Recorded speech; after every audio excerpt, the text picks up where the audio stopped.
नरेंद्र मोदी जी छाती फैला के आते थे, अब नरेंद्र मोदी जी ऐसे आते हैं। आज जम्मू कश्मीर में राजा बैठा हुआ है, उसका नाम एलजी है मगर वो है राजा। बीजेपी चाहे ना चाहे इंडिया गठबंधन इतना दबाव डालेगी कि जम्मू कश्मीर के लोगों को स्टेटहुड देना ही होगा। हम दो, हमारे दो, नरेंद्र मोदी, अमित शाह, अंबानी, अदानी।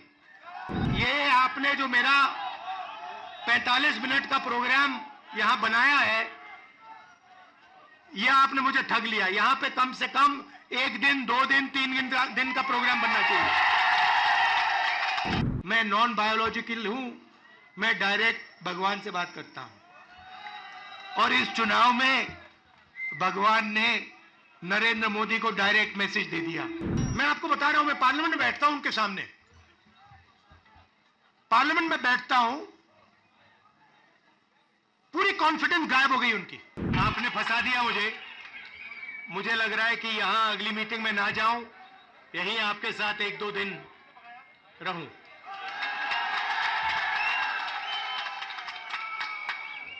आप सबका यहां दिल से स्वागत करता हूं। आपसे मैं 2-3 चीजें कहना चाहता हूं। सबसे पहले आपने देखा होगा कि पूरे देश में बीजेपी के लोग, आरएसएस के लोग नफरत फैला रहे हैं, हिंसा फैला रहे हैं, डर फैला रहे हैं। तो लड़ाई 2 विचारधाराओं के बीच में है। एक तरफ नफरत, हिंसा, डर, दूसरी तरफ मोहब्बत, रिस्पेक्ट, इज्जत। आपने देखा होगा कन्याकुमारी से कश्मीर 4000 किलोमीटर हम चले और हमने बीजेपी के खिलाफ नारा दिया, नफरत के बाजार में मोहब्बत की दुकान खोलनी है।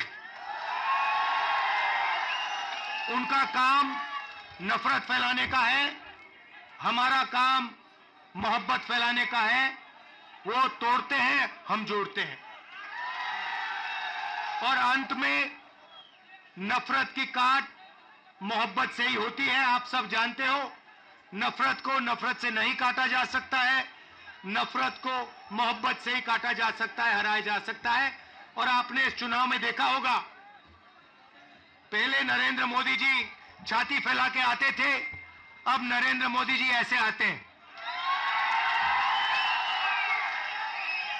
पहले बड़े बड़े भाषण करते थे, इस बार पार्लियामेंट में घुसने से पहले उन्होंने अपने सिर पर कॉन्स्टिट्यूशन को रखा, फिर गए अंदर। भाइयों और बहनों, पहली बार हिंदुस्तान के इतिहास में पहली बार स्टेटहुड छीना गया है। यूनियन टेरिटरी को पहले यूनियन टेरिटरी को स्टेट बनाया गया था। स्टेट को बांटकर 2 स्टेट बनाए गए, तेलंगाना बना, छत्तीसगढ़ बना, उत्तराखंड बना, अरुणाचल को स्टेट बनाया गया। मगर पहली बार हिंदुस्तान के किसी स्टेट को रद्द करके लोगों का जो हक है वो छीना गया। पहली बार हुआ है। ऐसे हिंदुस्तान के इतिहास में, मॉडर्न इंडिया में यह काम पहले कभी नहीं किया गया है। तो सबसे पहले जम्मू कश्मीर को जो स्टेटहुड है वो वापस देना है, क्योंकि आपका सिर्फ स्टेट नहीं छीना गया, आपके अधिकार, आपका धन, सारा का सारा आपसे छीना जा रहा है। 1947 में हमने राजाओं को हटाकर लोकतांत्रिक सरकार बनाई, हमने देश को कॉन्स्टिट्यूशन दिया। आज जम्मू कश्मीर में राजा बैठा हुआ है, उसका नाम एलजी है मगर वो है राजा। और जो आपका धन है आपसे छीना जा रहा है, बाहर के लोगों को दिया जा रहा है, चाहे वो आपके कॉन्ट्रैक्ट्स हो, सारा का सारा फायदा बाहर के लोगों को मिल रहा है और जम्मू कश्मीर के लोगों से छीना जा रहा है। तो हमारा पहला कदम जम्मू कश्मीर को स्टेटहुड वापस देने का होगा। हम चाहते थे कि चुनाव से पहले आपको स्टेटहुड मिले और स्टेट बनने के बाद चुनाव हो। बीजेपी ये नहीं चाहती है और उन्होंने कहा है कि पहले चुनाव होगा और उसके बाद स्टेटहुड की बात होगी। और हम कह रहे हैं कुछ भी होगा, जम्मू कश्मीर के लोगों को स्टेटहुड हम दिलवाएंगे। बीजेपी चाहे ना चाहे, इंडिया गठबंधन इतना दबाव डालेगी कि जम्मू कश्मीर के लोगों को स्टेटहुड देना ही होगा।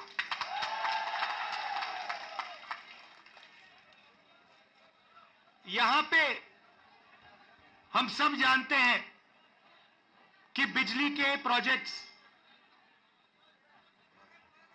बनाए जा रहे हैं, मगर सच्चाई है कि बिजली के प्रोजेक्ट्स का फायदा आपको नहीं मिलता है। कहा गया है कि प्रोजेक्ट के 5 किलोमीटर रेडियस में आप लोगों को बिजली मिलेगी, फ्री में बिजली मिलेगी, मगर वो नहीं हो रहा है। और बिजली के प्रोजेक्ट्स का फायदा आप लोगों को मिलना चाहिए। स्टेटहुड मिलेगा, चुनाव में हम जीतेंगे तो ये काम हम आपके लिए करके देंगे।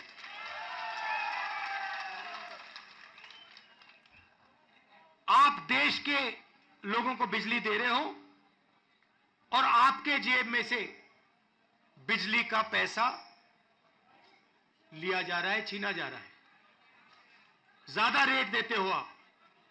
ये अन्याय है, इसको हम ठीक करेंगे।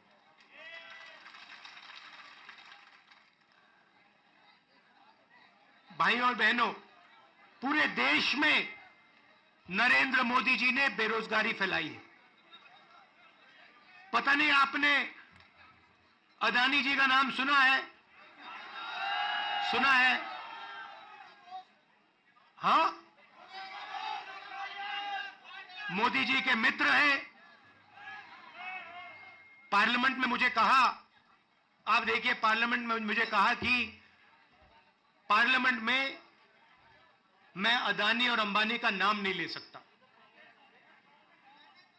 तो मैंने कहा ठीक है, नाम नहीं ले सकता तो कुछ तो कहना पड़ेगा। तो A1 A2 नाम दिया मैंने उनको। हम दो, हमारे दो, नरेंद्र मोदी, अमित शाह, अंबानी, अदानी, इनकी सरकार चल रही है। और अगर कोई छोटा काम करता है, मजदूरी करता है, छोटा बिजनेस चलाता है, होटल चलाता है, टूरिज्म का बिजनेस चलाता है, तो उसके लिए नरेंद्र मोदी जी जीएसटी लाते हैं, नोटबंदी कराते हैं और बैंक के दरवाजे बंद कर देते हैं। और पूरी की पूरी सरकार इन 2 अरबपतियों के लिए चलाई जा रही है। ये मैं आपको कहता हूं कि अगर आप देखेंगे तो ये जो आपसे स्टेटहुड छीना गया है, इसका भी लक्ष्य उन्हीं 2 अरबपतियों की मदद करने का है। और जम्मू कश्मीर के जो लोग हैं, जो व्यापारी हैं, जो इस प्रदेश को, इस देश को रोजगार देते हैं, चाहे वो टूरिज्म की बात हो, हैंडीक्राफ्ट की बात हो, उन सबको ये दबा कर रखते हैं। जो हालत देश में है, उससे खराब हालत जम्मू कश्मीर में है। देश से ज्यादा बेरोजगारी यहां जम्मू कश्मीर में। और ये उल्टी सीधी बात करते हैं। कभी नरेंद्र मोदी समुद्र के नीचे चले जाते हैं, कभी हवाई जहाज में उड़ते हैं, कभी किसी नेता से गले लग जाते हैं, मगर बेरोजगारी के बारे में इन्होंने कुछ नहीं किया है। तो यहां हमारे एक युवा नेता हैं, एक बात मानकर चलो, यहां पर कांग्रेस पार्टी की अलायंस की सरकार आ रही है। ये निश्चित है, ये होने जा रहा है। और हमारा पहला काम, हमने नेशनल मैनिफेस्टो में कहा और मैं यहां भी कह रहा हूं, जो भी सरकारी वैकेंसीज हैं उनको हम भरेंगे और एज को हम 40 साल तक एक्सटेंड कर देंगे। जो डेली वेज का काम करते हैं उनको हम रेगुलराइज करेंगे, परमानेंट करेंगे और उनकी जो आमदनी है उसको हम बढ़ाएंगे। मगर हमारा लक्ष्य होगा कि हम सबको लेकर एक साथ मिलकर जम्मू कश्मीर की सरकार चलाएं, सबकी रिस्पेक्ट हो, सबको एक साथ लेकर हम चले। और जैसे मैंने देश में वहां बाकी देश में कहा, भारत जोड़ो यात्रा में हर स्टेट में कहा, नफरत को मिटाना है। जहां भी ये नफरत की दुकान खोलेंगे, जहां भी ये नफरत फैलाएंगे, वहां हम मोहब्बत की दुकान खोलेंगे। आखिरी बात मैं आपसे कहना चाहता हूं, इतनी सुंदर जगह है, चुनाव के बाद मुझे यहां आना पड़ेगा। और ये जो आपने वकार जी कर्रा साहब, ये आपने जो मेरा 45 मिनट का प्रोग्राम यहां बनाया है, यह आपने मुझे ठग लिया। यहां पे कम से कम 1 दिन, 2 दिन, 3 दिन का प्रोग्राम बनना चाहिए। मुझे ऐसी जगह देखने को नहीं मिलती है, ऐसे प्यारे लोग। कम से कम यहां मुझे 2-3 दिन के लिए लाइए और यहां घुमाइए।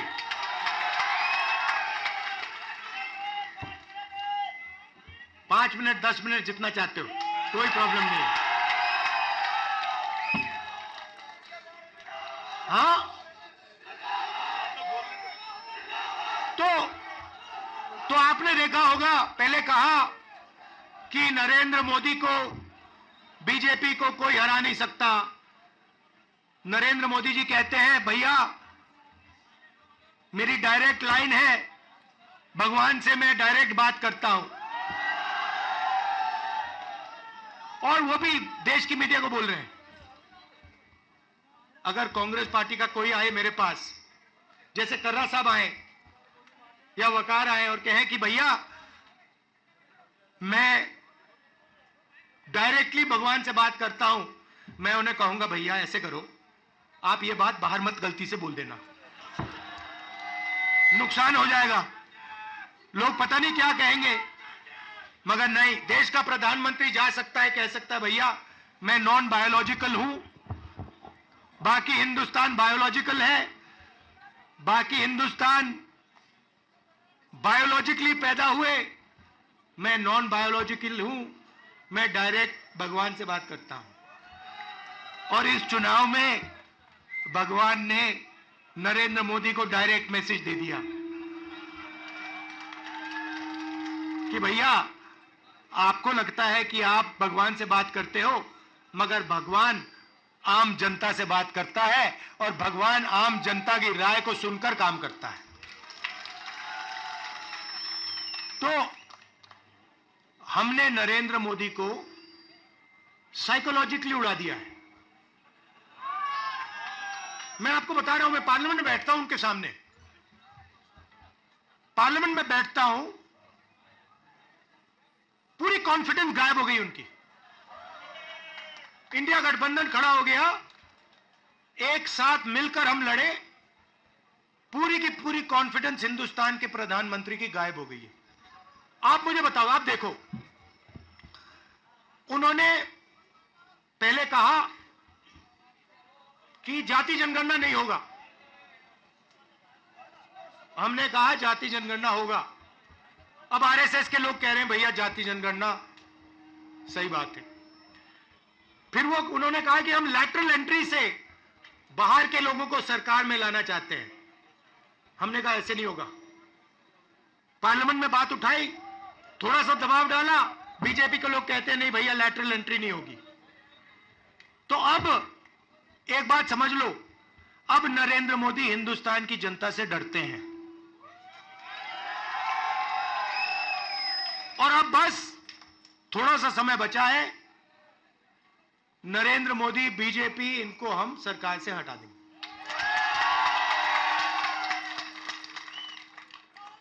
मगर हम चाहते हैं कि देश में भाईचारा हो, सबकी रिस्पेक्ट हो, एक दूसरे के साथ इज्जत से बात हो। जो कमजोर लोग हैं, चाहे वो किसान हैं, मजदूर हैं, छोटा बिजनेस चलाने वाले लोग हैं, उनको लगे कि इस देश में हमारी भी भागीदारी है, बैंक के दरवाजे हमारे लिए खुले हैं, कर्जा माफ हमारा भी होता है और सिर्फ देश 2-3 लोगों के लिए नहीं चलता है। ये हम चाहते हैं और यही काम हम जम्मू कश्मीर में शुरू करेंगे। और कुछ ही समय में आप देख लेना, यहां पे ये आप वकार जी यहां पे चुनकर जाएंगे, आप जिताओगे इनको, हमारी सरकार बनेगी और ये आपके लिए पूरे दिल से दम लगाकर आपके लिए काम करेंगे। वकार जी, ये आप मुझे एक वायदा करो कि यहां पे आप मुझे 1-2 दिन के लिए लाओगे और यहां के लोगों से मतलब अच्छी तरह, जैसे ऐसे नहीं मगर अच्छी तरह मिलाओगे। If you like this video, then like, share and subscribe to ET Now.